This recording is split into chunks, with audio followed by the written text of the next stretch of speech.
திருப்பூர் கோவை மாவட்ட விசைத்தறியாளர்களின் காலவரையற்ற வேலைநிறுத்த போராட்டம் 32வது நாளாக தொடர்கிறது. இதனால் சுமார் 960 கோடி ரூபாய் மதிப்பிலான 24 கோடி மீட்டர் காடா துணி உற்பத்தி இழப்பு ஏற்பட்டுள்ளது.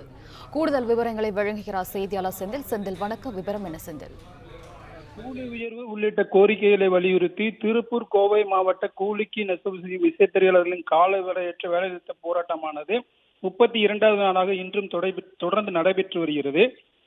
கடந்த 2022ஆம் ஆண்டு ஏற்படுத்தப்பட்ட ஒப்பந்த கூலியிலிருந்து குறைக்கப்பட்ட கூலியை முழுமையாக வழங்க வேண்டும் என்பது உள்ளிட்ட பல்வேறு கோரிக்கைகளை வலியுறுத்தி திருப்பூர் கோவை மாவட்ட கூலிக்கு நெசவு செய்யும் விசைத்தறியாளர்கள் சங்க கூட்டமைப்பினர் கடந்த 19ஆம் தேதி முதல் காலவரையற்ற வேலைநிறுத்த போராட்டத்தில் ஈடுபட்டுள்ளனர். இந்த வேலைநிறுத்த போராட்டம் 32வது நாளாக இன்றும் தொடர்ந்து நடைபெற்று வரக்கூடிய இந்த சூழ்நிலையில் இந்த வேலைநிறுத்த போராட்டத்தின் காரணமாக 2 லட்சத்திற்கும் மேற்பட்ட விசைத்தறிகள் இயங்காத காரணத்தினால் 75 லட்சம் மீட்டர் துணி உற்பத்தி ஒரு நாள் பாதிக்கப்படுவதை தொடர்ந்து இதுவரை சுமார் 960 கோடி மதிப்பிலான சுமார் 24 கோடி மீட்டர் காடா துணி உற்பத்தி இழப்பு ஏற்பட்டுள்ளது.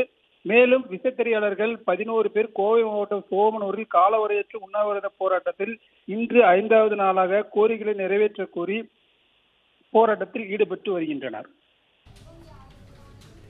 விவரங்களுக்கு நன்றி செந்தில். பிளே ஸ்டோர் மற்றும் ஆப் ஸ்டோரில் இருந்து பாலிமர் செயலியை QR கோடு மூலம் பதிவிறக்கம் செய்யுங்கள். செய்திகளை உடனுக்குடன் பெறுங்கள்.